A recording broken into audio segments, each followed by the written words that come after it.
the league versus Caitlin Clark. And that is just absolutely false. It is unfair to the women that have been there building this league to this moment so that Caitlin Clark's popularity could take it to the next level. Even 3 years ago, you were not talking about the W at this level. Don't do that. Guys. Nobody was, Monica. You making Stephen A. point, Monica. Monica, you making Stephen A. point. Monica McNutt recently found herself in an awkward spot during a live ESPN broadcast when she decided to take aim at Caitlin Clark.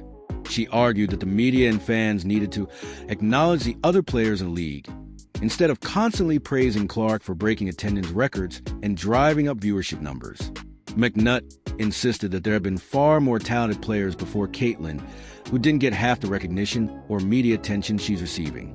Her comments, though seemingly meant to balance the conversation, ended up backfiring as fans quickly pointed out that Clark wasn't being handed anything. She was earning it through her play. The backlash online was immediate, with viewers calling McNutt out for sounding dismissive and bitter toward a player who's arguably doing more for the league's popularity than anyone before her. The response of folks that don't think she is praised enough and she is above reproach in terms of criticism, or that praising another player is an affront to her is like, whoa, bro. Like, also, like, you're in my mentions talking about women's basketball. I've never ever seen you before in my life. It's become more and more obvious that there's an agenda in how certain analysts and networks cover Caitlin Clark. But what's truly impressive is how she handles it. Clark doesn't engage, doesn't clap back, and doesn't chase headlines. She just plays basketball and continues rewriting the record books like it's routine. Every game seems to bring a new milestone, a new piece of history, and another example of why she's the most exciting name in the WNBA right now. And while critics keep trying to undermine her success, fans are watching in real time as she silences them one by one. It's become a pattern. The more people doubt Caitlin, the more she dominates. Her poise and focus have turned the criticism into motivation, and that's something even her harshest detractors can't ignore anymore. Stephen A., respectfully, with your platform, you could have been doing this 3 years ago if you wanted to. All right, we gotta go. Stephen A., I'm talking to you. Wow. Don't do that. I'm talking to you about the power that you have. Really You appreciate missed, my girl, but you've missed a lot of episodes the first. Caitlin Clark's rise to superstardom in the WNBA has been nothing short of remarkable. From her college dominance at Iowa to her record-breaking rookie campaign, she's completely reshaped how people view women's basketball. But as often happens when a player becomes a phenomenon, now everyone has been eager to hand her crown. ESPN panels have turned into debate arenas, with analysts like Monica McNutt and Molly Karam going back and forth on whether Clark's success is being overhyped or rightfully celebrated. McNutt has leaned toward recognizing other rookies like Angel Reese, while Karam's tone has been hesitant, sometimes even dismissive, when discussing Clark's impact. These differing opinions have fueled online debates among fans, splitting the audience between those who see Clark as a once-in-a-generation star and those who feel she's simply benefiting from media favoritism.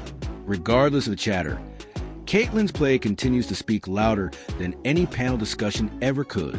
Rookie of the Year is going to go based on the standing. Okay. Because I think that is how you have the opportunity to measure impact. And the sky's right above them. And the Sky right now are in the playoffs, so you'd have to give the nod in my mind to Angel. Early in the season, Monica McNutt stood firmly in Angel Reese's corner when it came to the Rookie of the Year conversation. She was one of the most vocal supporters of the Chicago Sky forward, arguing that Reese's consistency and her team's better record made her the obvious frontrunner. McNutt's reasoning was that Caitlin Clark, while individually impressive, wasn't leading her team to enough wins to justify all the hype. She didn't shy away from those opinions either, saying publicly that Angel had all the tools to win the award and that Clark still had some growing to do. At the time, that take seemed fair. Reese was performing well on both ends of the floor and was already establishing herself as a strong interior presence. But McNutt's comments would come back around later in the season as Clark began elevating both her play and her team in ways few rookies ever have. She is cashed in, literally cashed in, but her attention, her notoriety is based off Caitlin Clark. She wins the national title. First thing she does, she mocks Caitlin Clark. And then she doesn't even celebrate with her teammates. So she's made it personal with Caitlin Clark. Then she's played off of that. Even Caitlin Clark getting knocked down in that game on Saturday, who's standing up applauding but Angel Reese? For Monica McNutt, her early assessment of the rookie race wasn't entirely unreasonable.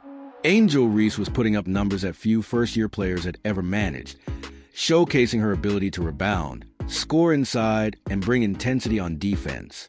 The Chicago Sky looked more composed, and their early wins gave Reese's case some weight. Meanwhile, Caitlin Clark's Indiana Fever were struggling to find their rhythm, often falling short despite her individual brilliance. To analysts like McNutt, it felt like team success should matter just as much as personal stats. And at that point, Chicago had the edge. But as the season went on, that narrative started to crumble. Clark's leadership, court vision, and sheer will to win began to transform Indiana's season. The Fever, who once seemed lost, started competing and winning, largely because of Clark's influence. By the time the dust settled, even McNutt had to admit that Clark's impact went far beyond what the standings alone could show. Caitlin is fantastic, and I think she's going to have an incredible career in the WNBA.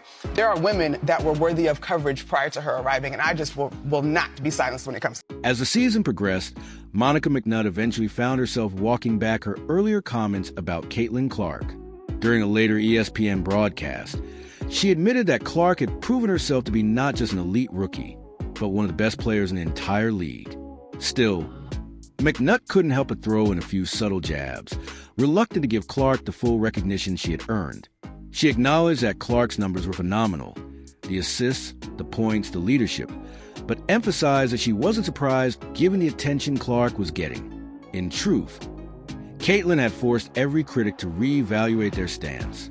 She had turned a struggling Indiana Fever team into a playoff contender and had reignited national interest in the WNBA. McNutt's tone had shifted, but it was clear that letting go of her earlier bias wasn't easy. Even in giving Clark her flowers, she made sure not to hand over the entire bouquet. Game is physical. Caitlin is helping to grow the league. These women understand that, but she cannot be babied as a rookie. That's all I'm. While McNutt eventually softened her stance, others at ESPN weren't as willing to come around. Molly Karam, one of the network's most recognizable voices, appeared determined to keep Caitlin Clark's success in check, whether intentional or not. Karam often redirected discussions away from Clark, even when her name dominated the headlines. Fans noticed a pattern. Anytime Clark's achievements came up, Molly would quickly pivot to talk about someone else, often changing the topic mid-conversation. It felt like an effort to make sure the spotlight never stayed on Clark for too long. To many viewers, this didn't come off as balanced reporting, but as avoidance. And the more she did it, the more fans pushed back online, accusing her of trying to downplay the very player who was doing the most to grow the league's audience. There were a lot of people that laid the groundwork that deserve shine as well. Here's what we're going to do. Are they playing now? Here's Are what we're going to do. Are they playing now? We don't have Andrea. Remember, you got we don't have any of the women, Chanae. They'll come back on. We'll revisit this conversation. One of the clearest examples of this came after Caitlin Clark shattered Alyssa Thomas's assist record, a historic moment that should have been celebrated league-wide. Instead of focusing on the magnitude of that achievement, Molly Karam quickly shifted the conversation toward other players, highlighting their team contributions. To some, it seemed harmless, but to many fans, it felt deliberate, as if she couldn't bring herself to give Clark too much credit. Viewers flooded social media, calling out the strange way the discussion avoided praising Clark's accomplishment. Even some analysts appeared uncomfortable on air, realizing how forced the transition felt. The attempt to spread the spotlight evenly only came off as disingenuous, and instead of protecting other players, it made the bias against Clark even more obvious.